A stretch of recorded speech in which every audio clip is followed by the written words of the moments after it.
anh mang chê đi đâu lúc thế thân lấy lần nữa tụi mình nơi yên lần nữa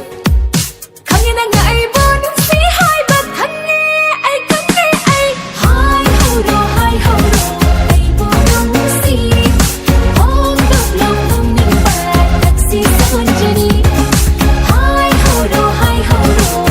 vô đông sĩ ôm độc lòng không nhìn bạc thật sĩ son đi.